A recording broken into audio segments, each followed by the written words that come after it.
Well, good morning, everybody. It's very good of all of you to join us for this webinar by Ratcliffe Chambers, which is part of a series we're putting on charity law topics. I'm going to talk for a few minutes on the control of charity trustees by the court, and then Matthew Mills, who, if you'll allow me to say so, is a rising star in charity law, is going to discuss the key sources and recent authorities on how charity trustees should exercise their powers and discharge their duties when running a charity. We hope to have some time at the end of the hour for questions, and if you'd like to ask any questions, please send them in using the chat function, and we'll try to deal with as many as we can. I've called this talk Control of Charity Trustees by the Court. The question in what circumstances the court will interfere with the exercise of discretions by charity trustees is always of interest to charity practitioners. And the recent decision of the Supreme Court in Cooper and Lehtimaki is an opportunity to remind ourselves what the law is in this area and to consider whether the Supreme Court has changed it. The first point to note is that in Lehtimaki, the Court of Appeal gave careful consideration to the nature and extent of the court's special jurisdiction over charities, and they rejected an argument that because charities were special, the court can make any order that it sees fit to make in supervising their affairs. They concluded that while the court had a special charitable jurisdiction, essentially to make charitable schemes, the principles on which the court acts when reviewing the decisions of charity trustees are the same as those on which it acts when reviewing the decisions of private trustees. That was what the Court of Appeal said, and the Supreme Court took the same approach. And so it is now that now clear that there are no special rules relating to the review of the decisions of charity trustees by the court.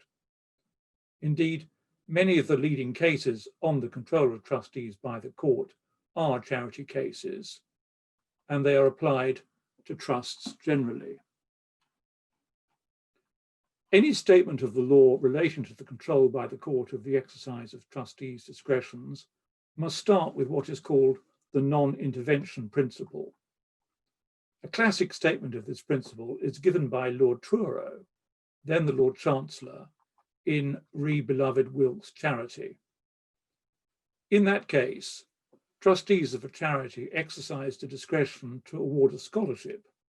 The trustees wisely refrained from giving reasons for their decision, and the court refused to consider the merits of a claim that the trustees had passed over a better candidate. Lord Truro said it is to the discretion of the trustees that the execution of the trust is confided, that discretion being exercised with an entire absence of indirect motive, with honesty of intention, and with a fair consideration of the subject. The duty of supervision on the part of this court will thus be confined to the question of the honesty, integrity, and fairness with which the deliberation has been conducted, and will not be extended to the accuracy of the conclusion arrived at, except in particular cases. Make a mental note of those last four words. We'll come back to them later. This principle was reaffirmed in modern times, again in the charity context, in the independent schools case. Some of you will remember that this litigation arose out of a program carried out by the Charity Commission to assess whether fee-charging charitable schools were operating for the public benefit, in particular by providing enough help for families who were unable to pay the full fees. The upper tribunal quashed statutory guidance that the Commission had issued, and in doing so it said, when talking of assistance with fees, this is all a matter of judgment for the trustees. There will be no one right answer. There will be one or more minimum benefits below which no reasonable trustee would go, but subject to that, the level of provision and the method of its provision is properly a matter for them and not for the Charity Commission or the court. It is not for the Charity Commission or the tribunal or the court to impose on trustees of the school their own idea of what is and what is not reasonable. The courts have never done that in the context of their supervision of private trusts, and the same should apply to charities.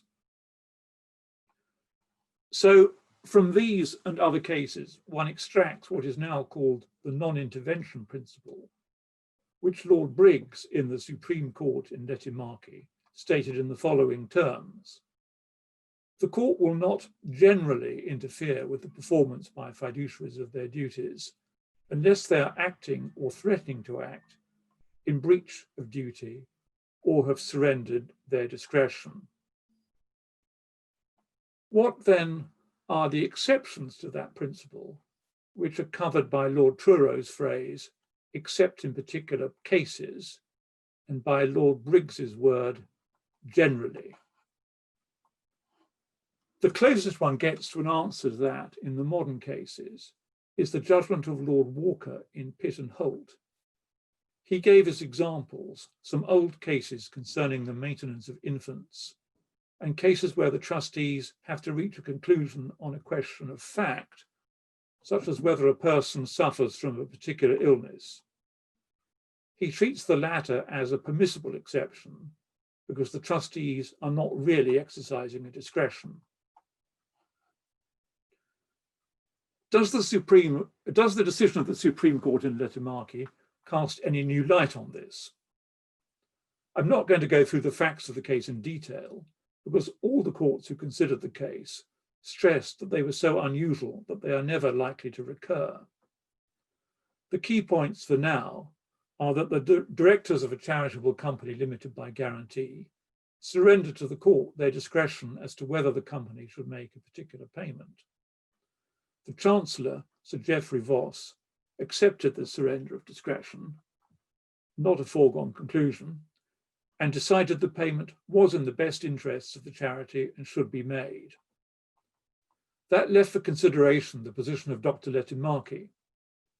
Because of a statutory provision, the payment could not be made without the consent of the members of the company, and Dr. Lehtimaki was the only member of the company who was unconflicted on the issue.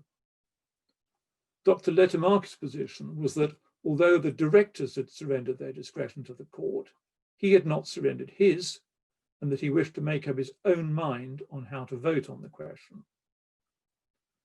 The courts at all three levels held that Dr. Lehtimaki was a fiduciary in relation to his power to consent to the payment. And the Chancellor held, largely for that reason, that he had jurisdiction to direct Dr. Lehtimaki to vote in favour of making the payment, and he did so direct.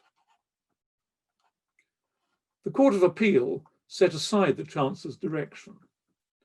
They held that, in wishing to make his own decision, Dr. Lehtimaki was not acting or proposing to act in breach of duty, and that the non-intervention principle meant that the court could not intervene.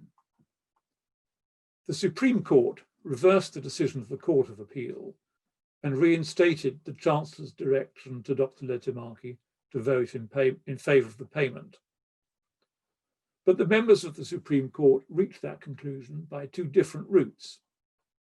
The majority, led by Lord Briggs, held that Dr. Lehtimaki was acting, or was proposing to act, in breach of fiduciary duty by maintaining the position that he wished to make up his own mind after the Chancellor had decided that the payment was in the best interests of the charity. On this approach, the non-intervention principle did not come into play, because the principle is about non-interference with a decision of a fiduciary who is not in breach of duty, and it has always been clear that if a fiduciary is in breach of duty, the court will intervene. One of the justices, Lady Arden, took a different approach. She held, like the Court of Appeal, that Dr. Lehtimaki was not in breach of fiduciary duty, and that therefore the court could only direct him how to exercise his discretion if an exception to the non-intervention principle applied. But unlike the Court of Appeal, she proceeded to find that the facts of the case justified making an exception to the principle. Obviously, Lehtimaki was a case about the fiduciary duties of members of a charitable company, not trustees, but the relevant principles are the same in each case. One can see that the difference between the majority and the minority turned on whether or not Dr. Lehtimaki was in breach of fiduciary duty in insisting that he be free to make up his own mind, notwithstanding the Chancellor's decision that the payment was in the best interests of the charity. There were substantial obstacles to deciding that Dr. Lehtimaki was acting or proposing to act in breach of fiduciary duty. First, the Chancellor in the High Court had not made any finding that Dr. Lehtimaki was acting in bad faith. Second, the Chancellor expressly stated that although he considered the payment was in the best interests of the charity, he accepted that a fiduciary could reasonably hold the opposite view. The majority of the justices in the Supreme Court brushed all that aside by saying, in effect, that once the Chancellor had decided that the payment was in the best interests of the charity, it was not possible, absent a change of circumstances, for a fiduciary considering the same question properly to come to a different view. The key to understanding the difference between the two approaches in the Supreme Court is to see how the courts described Dr. Lehtimaki's fiduciary duty. The Court of Appeal had stressed that it was a subjective duty. They defined it as a duty to exercise the powers that Dr. Lehtimaki has in the way that he decides, in good faith, would be most likely to further the purposes of the company. Lady Arden, the minority judge in the Supreme Court, took the same approach. She said the fiduciary's duty is subjective, namely to do that which he considers to be in the best interests of the objects of the charity. The importance of a subjective duty is that it is the fiduciary and not the court which decides which option to take. The majority in the Supreme Court disagreed. Lord Briggs said, the test for breach of fiduciary duty has never been purely subjective. The fiduciary's belief has to be both bona fide and reasonable if he or she is to act upon it without risking breach of duty. I think it appears from the next passage I put on the slide that when Lord Briggs says that the fiduciary's belief must be reasonable, he means that the fiduciary will be in breach of duty if he or she acts on a belief that no fiduciary could reasonably hold. So we must now apply the law as explained by the majority of the Supreme Court. Fiduciary duties have a subjective and an objective element. A trustee will be in breach of duty both if he fails to act in good faith, as for example by consciously failing to act in the best interests of the beneficiaries or the charitable objects, and also if, although acting in good faith, he acts in a way in which no reasonable fiduciary in his position could act. Has Lehtimaki changed the law? I don't think it has. The non-intervention principle is rarely stated in absolute terms. It's usually either qualified by reference to a non-exhaustive list of exceptions, such as those given by Lord Walker in Pitt and Holt, or by a reference to the need for the fiduciary's decision to be within the range of decisions that a fiduciary can properly make, as in the independent schools case. I think the Court of Appeal took a wrong turn in Lehtimaki by expressing the member's duty in entirely subjective terms. I think I've just got time to illustrate that the view of the majority of the Supreme Court in Lehtimaki was in line with earlier authority by mentioning a case from 1893, Hampton and Earl of Buckinghamshire, that shows this very neatly. This case concerned the exercise of the powers of a tenant for life under the Settled Land Act, and it may be that the subject matter, which is now less familiar than it used to be, has caused that case to fall out of sight. It's now generally only cited in textbooks on Settled Land Act points. Under the Settled Land Act regime, a tenant for life of settled land had a power of mortgaging the settled land for certain purposes, and the power was a fiduciary power.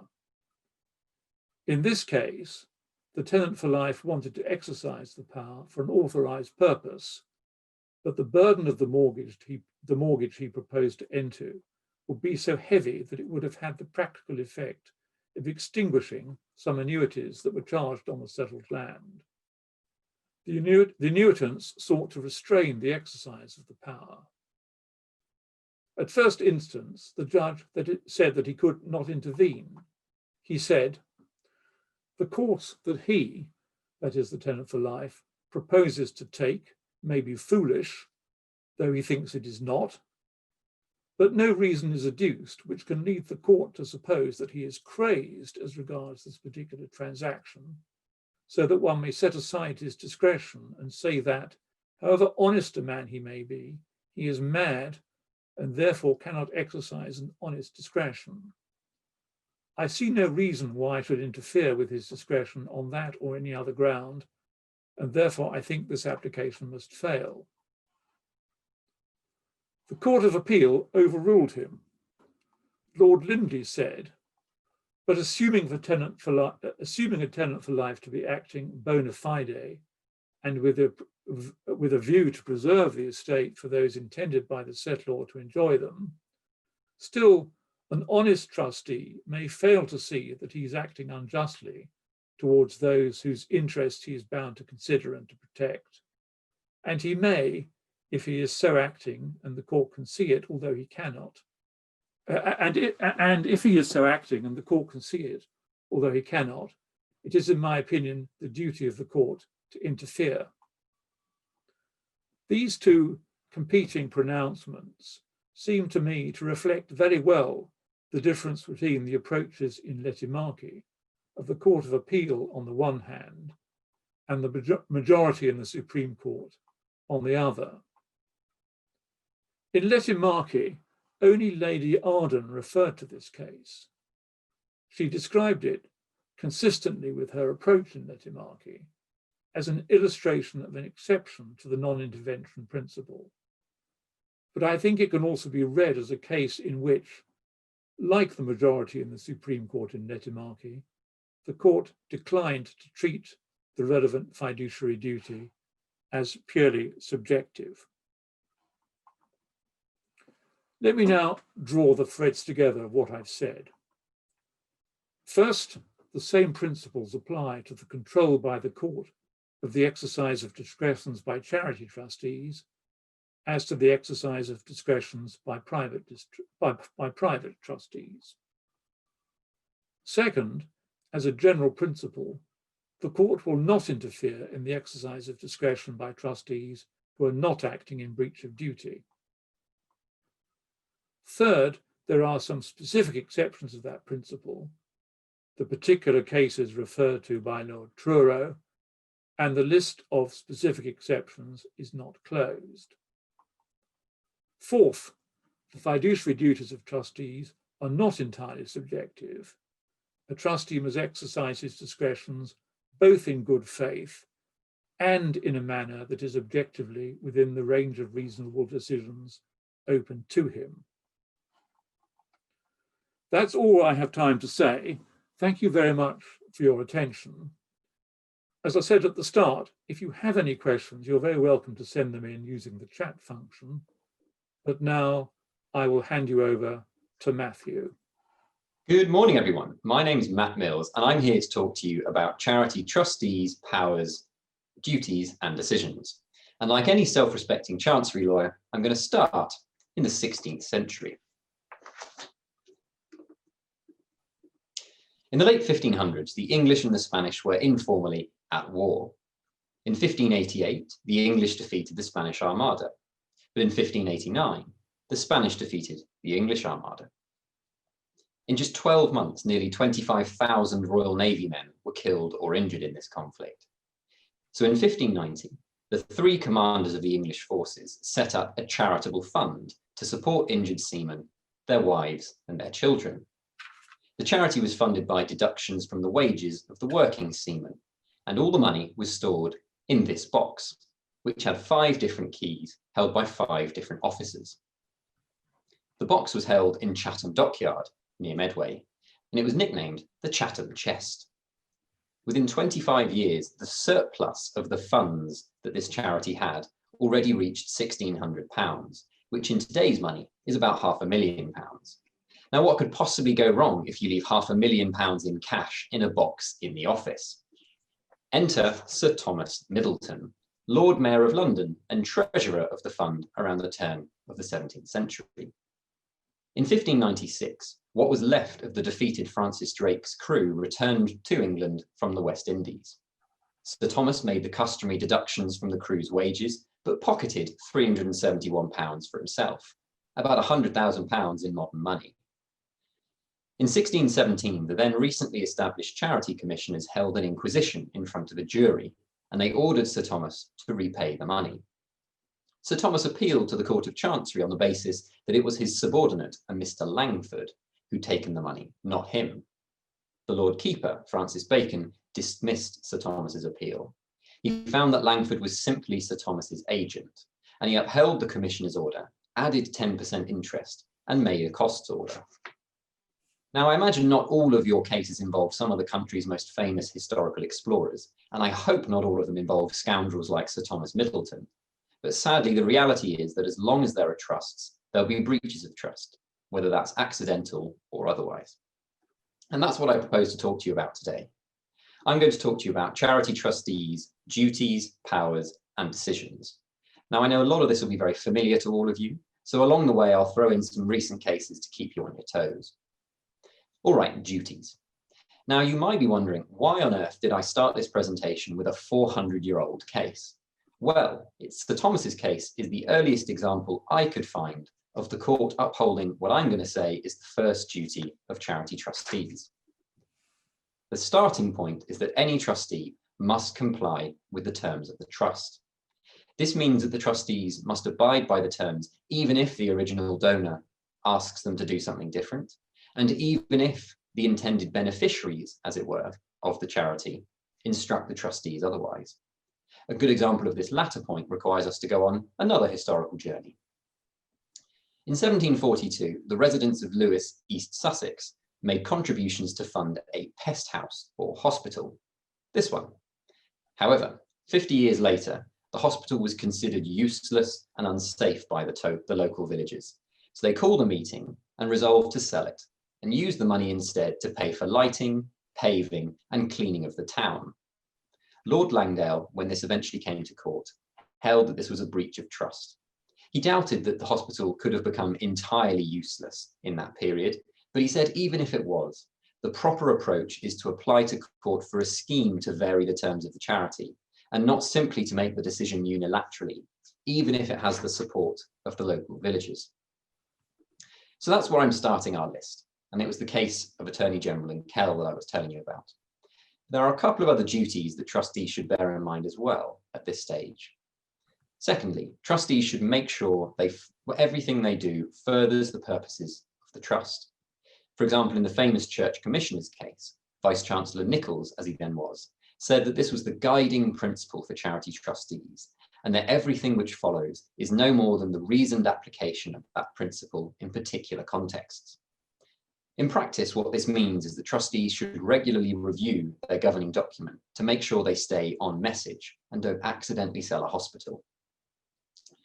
Thirdly, we can add a statutory duty here. Trustees are required to have regard to the Commission's guidance on public benefit. Fortunately, the Commission has told us precisely what that means. The Commission has said trustees should be aware of the guidance, they should take it into account when making their decisions, and they should only depart from it if they have good reasons for doing so.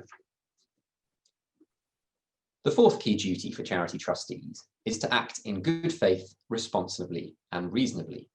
Now, in practice, what this means is that they must act honestly and in accordance with the terms of the trust, as I've been telling you about just now. But it also includes seeking relevant information before making a decision.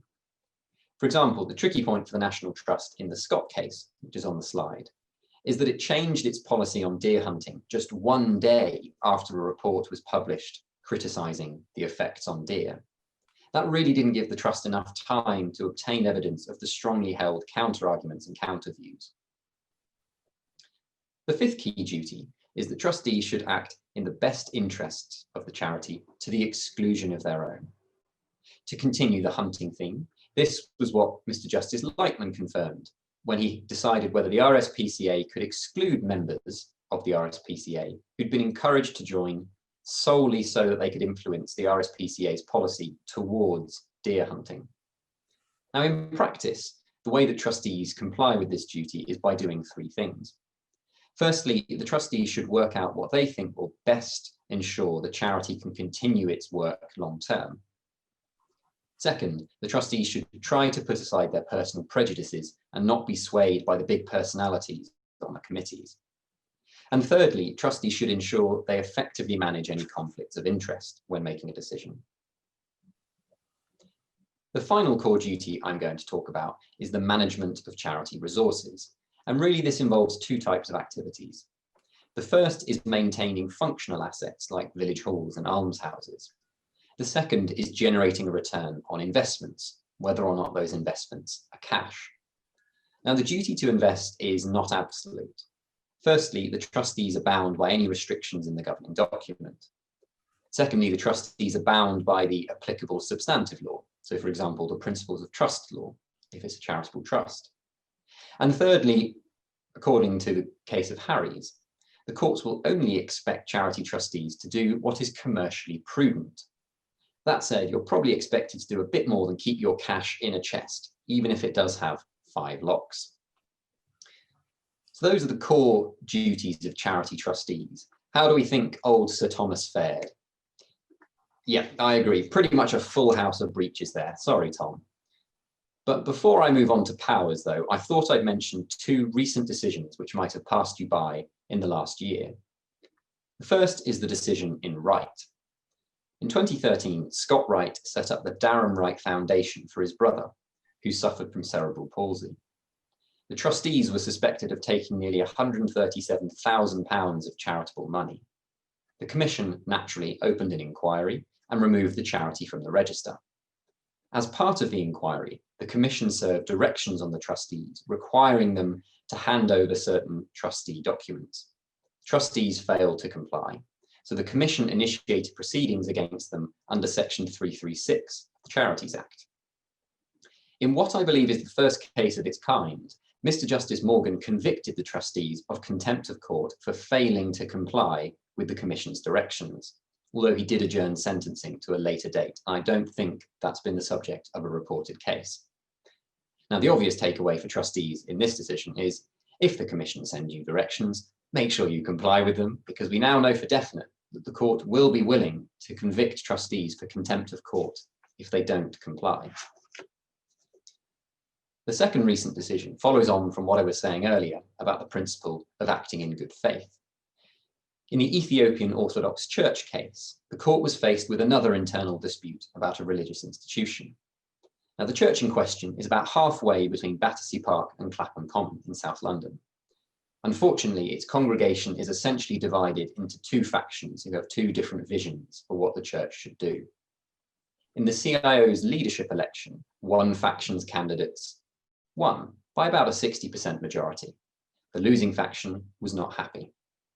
It sought an order setting aside the vote on the basis that there was no rational reason for the winning team to vote against the losing team's candidates. In other words, it alleged that the members had breached the duty to act in good faith that applies to CIOs contained in Section 220 of the Charities Act. The judge held that there was insufficient evidence here that the members had not subjectively acted in good faith. So the takeaway point from this case is that the question of good faith is primarily based on the subjective analysis. But exactly as Robert was saying earlier, the Supreme Court decision in Lehtimaki, which was released after this, confirms there is also an objective element as well. So you might need to treat this decision with some care. All right, let's move on. I've talked about trustees' key duties, but what about their powers? Well, I can't pass up the opportunity to tell you another story. This is an American pharmacy in the 1960s. I'm afraid I couldn't find an English one. On the 25th of July, 1965, the members of the Pharmaceutical Society of Great Britain voted by a simple majority to pass a new rule. This rule would prevent pharmacies from selling anything other than pharmaceutical goods. The concern was, and I quote from the later court case, that pharmacies were starting to sell handbags, beachwear, souvenirs, pottery, jewellery, books, wines and spirits. And the society felt, and I quote, that these extended trading activities were intrinsically undesirable. Now, I don't know about you, but personally, I do buy all of my pottery and swimwear from my local pharmacy. But why am I telling you about this? Well, Mr. Robert Dicken, who was a director in Boots at the time, challenged the vote of the society. And one of the questions for the House of Lords when it got that far was, what were the powers of the society? Now, before I tell you the relevant point, I'll come a little closer to home. There are obviously three key sources of charitable trustees' powers. As always, the first place you should look is the governing document, whether that's a trust deed, company's articles, or something else. Secondly, you should look at the general law applicable to the particular structure. For example, if it's a trust, look at trust law. And thirdly, general charity law principles, particularly those contained in the Charities Act and in any delegated legislation. As we have limited time today, I'm going to show off my PowerPoint skills and only talk to you about the first and third of those items. Now, when it comes to governing documents, there really is a sliding scale of how limited or expansive charity trustees' powers are. At one end, we have charities incorporated by royal charter.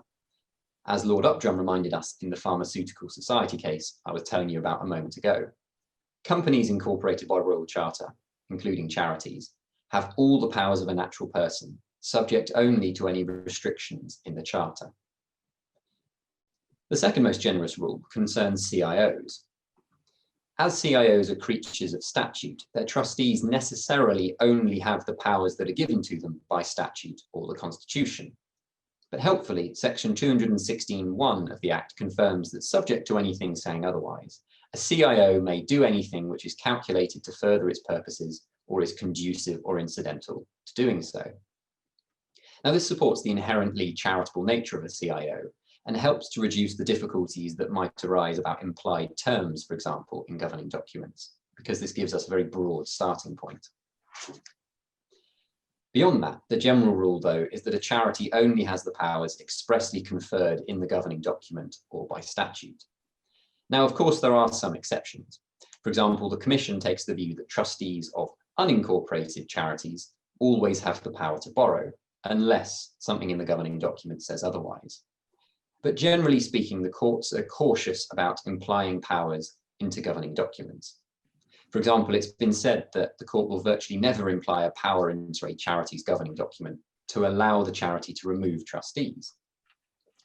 Similarly, in the Rosemary Simmons case, Mr. Justice Mervyn Davis refused to imply a power which allowed directors to give away charities' funds in wider situations.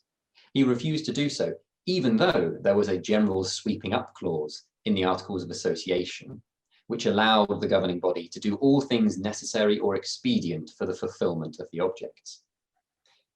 For a final example, the courts have typically refused to imply a power into the constitution of an unincorporated association to allow members to amend that constitution by a bare majority. The general rule is that amendments must be unanimous, or the constitution must expressly provide otherwise. On top of that, though, don't forget that the Commission cannot give advice to trustees on the scope of their powers in governing documents using the Section 110 procedure. Now, in my view, what all these essentially restrictions mean is that in practice, a trustee should look for something pretty clear-cut if they want to rely on an implied power. For example, a clear piece of Commission guidance, like I referred to earlier, or a court decision. If a trustee doesn't have something like that, then in my view, they face two risks. One, they might accidentally exceed their powers and become personally liable. And two, practically, they might struggle to persuade third parties to deal with them on the basis of those powers, because the third party might not believe that you can do that. So that was source one, governing documents. Let's move on to source three, general charity law. What I propose to do is talk about a couple of statutory powers which are common to all types of charity and which are likely to be relevant during and after the pandemic. First is the power to make ex gratia payments with the Commission's approval. Section 106 of the Charities Act allows the Commission to authorise an application of charity property or a waiver of an entitlement to receive charity property where the trustees wouldn't otherwise be able to do that themselves. Now, the Commission's general approach here still follows the old case of Snowden. I've put the key quote for you on the slide, but in a nutshell, trustees must show that it would be morally wrong for them not to do what they're proposing. Helpfully, the Commission has produced a long list of examples of situations in which it has authorised ex gratia payments, so do look at those for general principles. Most of them concern situations involving a will. For example, ex gratia payments have been involved if the testator instructed solicitors to prepare an amended will and then suddenly died before executing it. But it is possible to have lifetime ex gratia payments. For example, if a person wildly misjudges their finances, makes a massive donation to a charity, and now can't afford to support themselves financially, the Commission may entertain an application in that situation. If you are asked to advise on an ex gratia application, there are two important practical points to bear in mind. The first is that the application must be made by the charity's trustees and not the potential recipient. Secondly, the Commission says it will expect clear and impartial evidence of the moral obligation, and not simply a statement from the person who says they want to receive the benefit. And in reality, what this means is that trustees should try to find independent third parties who can corroborate the basis for the moral claim. So, for example, if you're talking about a will situation, someone who can confirm the deceased's intentions. The second power, which is common to all charities, is the power to cooperate with a local authority review or cooperate with a local charity arrangement.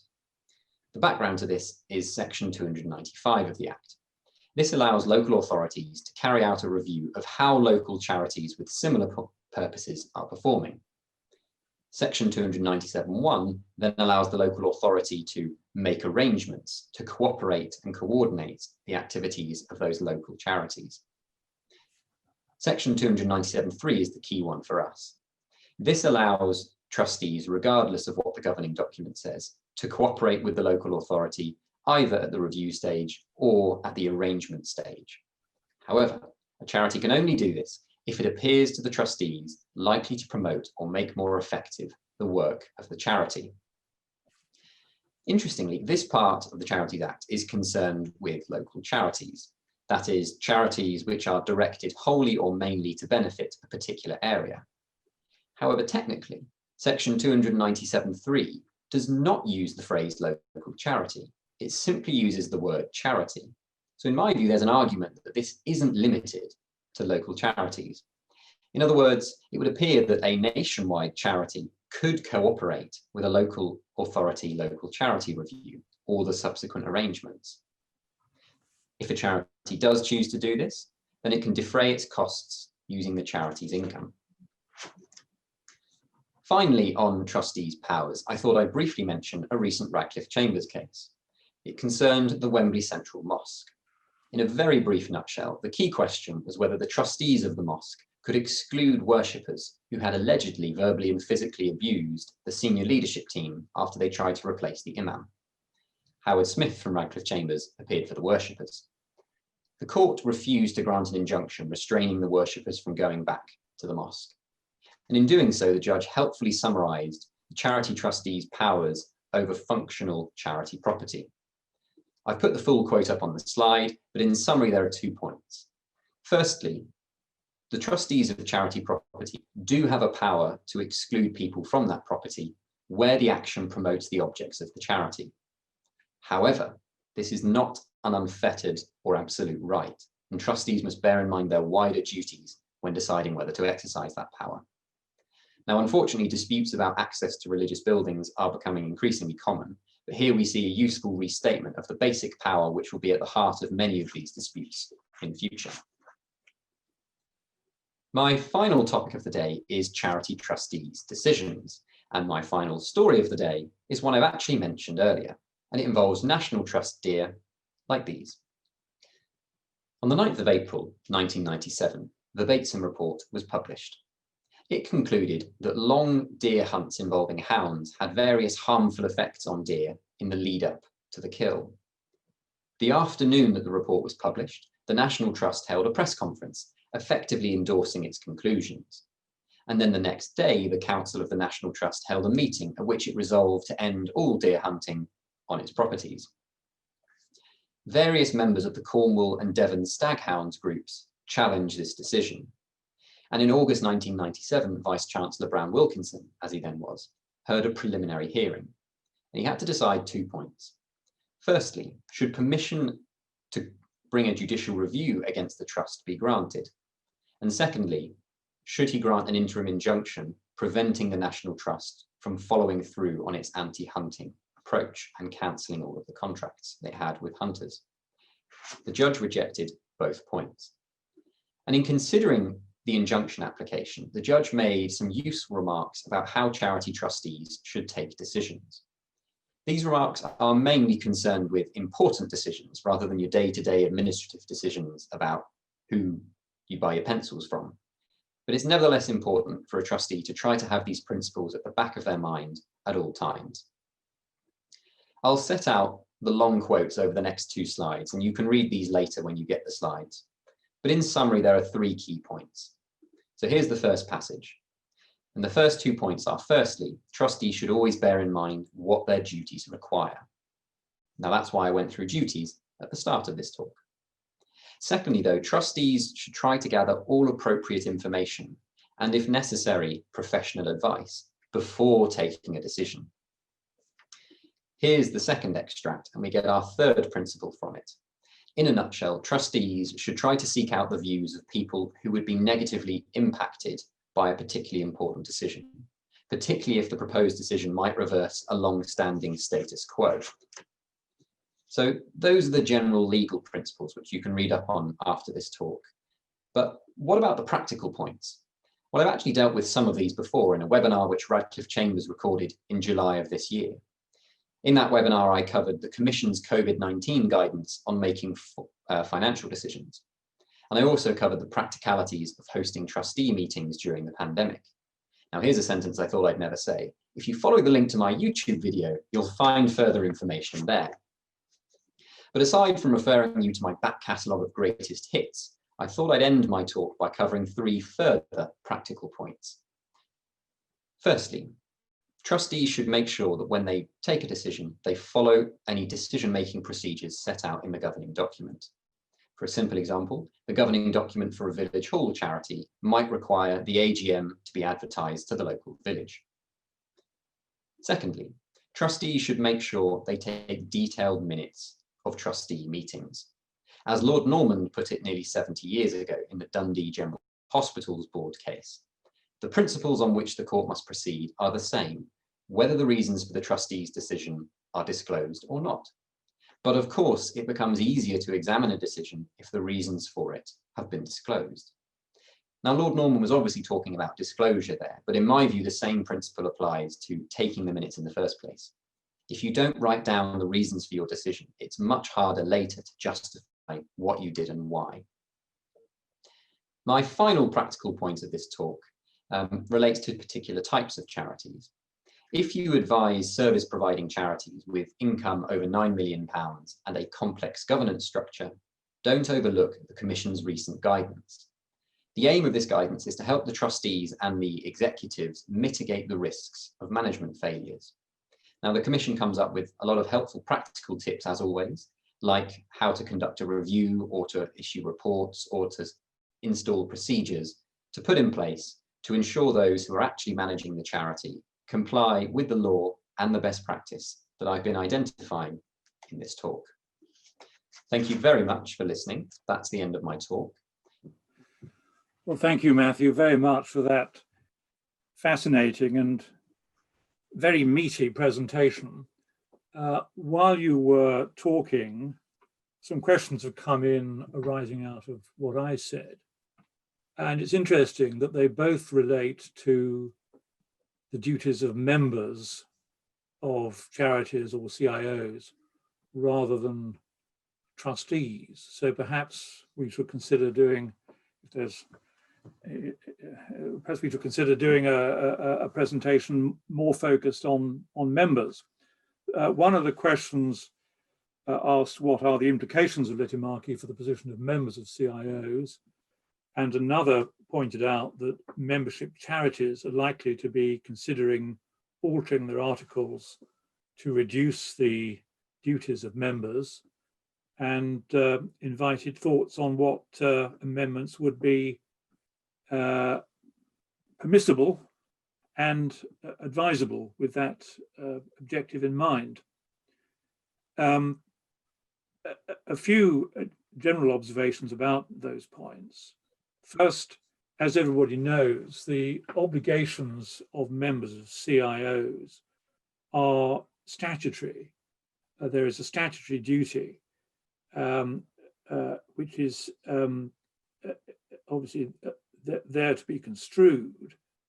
In Lehtimaki, Lady Arden said that the duties of members of charitable companies were not the same as those as the duties of members of charitable CIOs. What she meant by that is, at least to me, rather obscure, and that's something that will have to be worked out over time.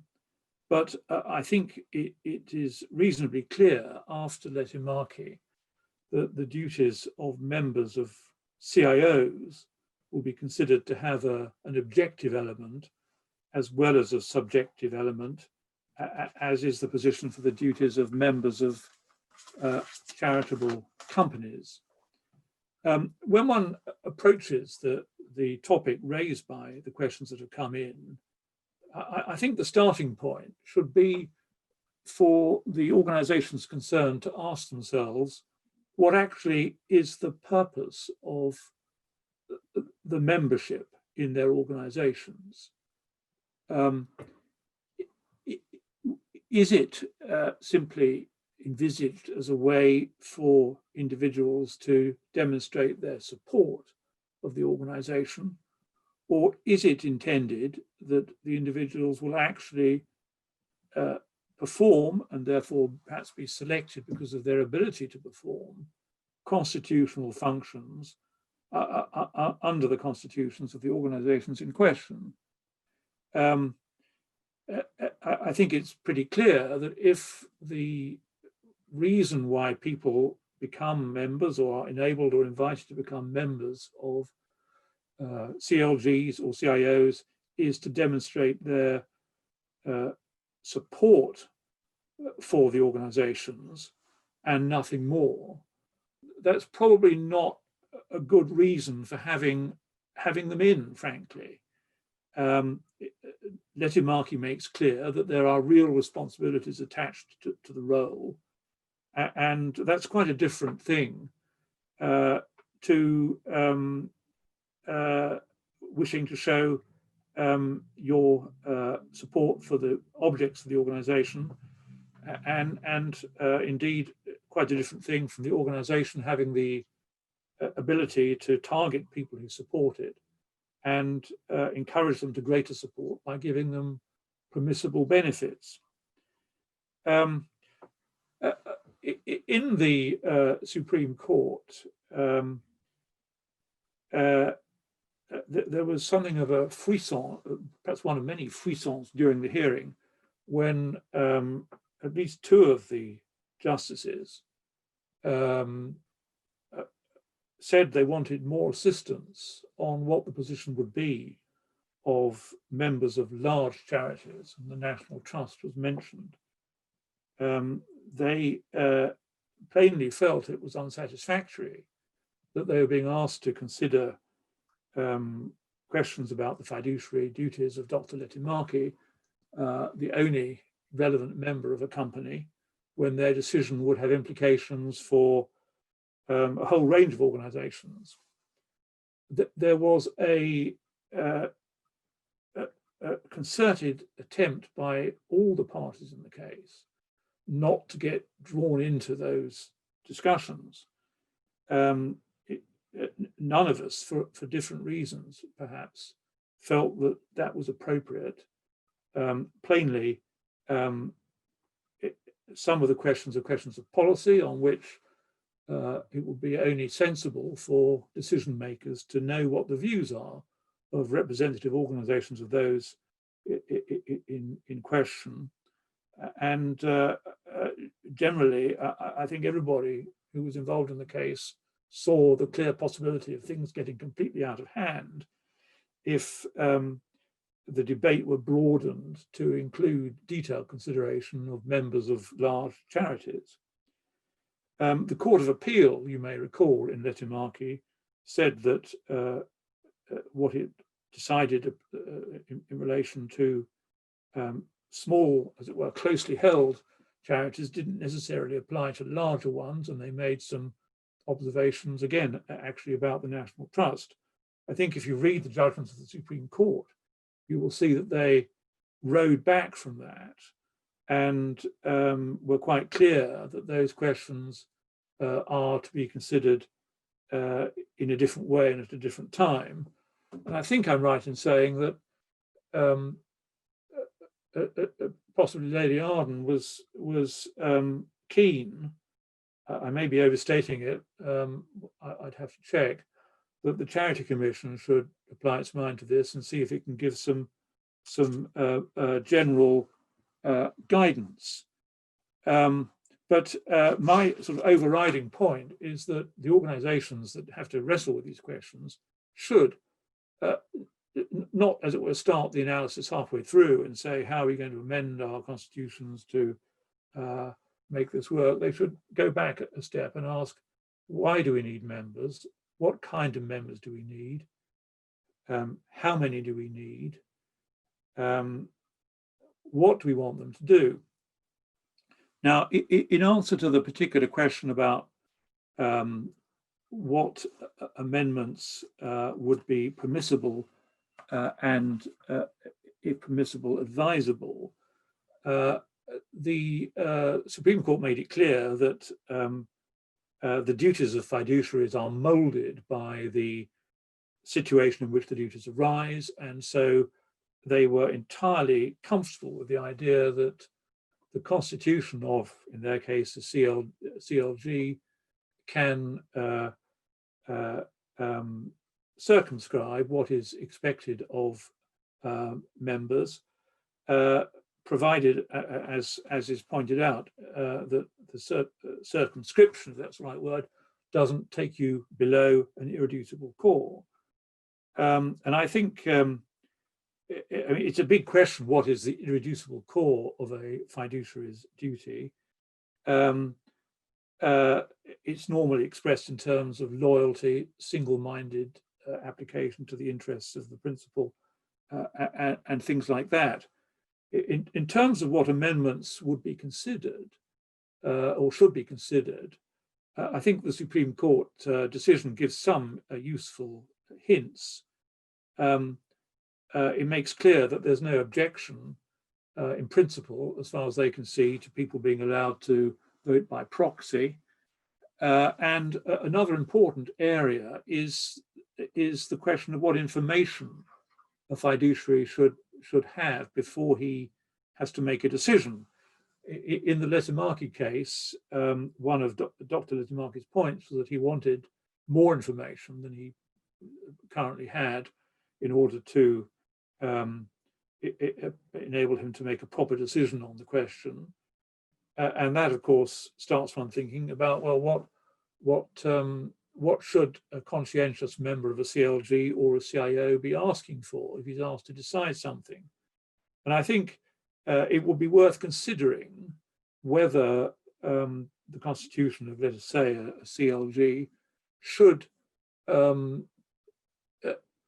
legislate for what information is to be provided by the board to members when their functions are needing to be exercised. And it would be worth considering whether one could say something on the lines that would absolve a member from a duty to make further inquiries, provided that the duty to provide information had been properly discharged. Obviously, the devil will be in the detail with anything of that kind, but I think something which addressed what I think is a very sensible concern about how much information a member is expected to gather himself would be worth looking at. That's, I think, all I can say about that topic. Matthew, I'm not sure whether any questions that have come in are questions you'd like to say anything about.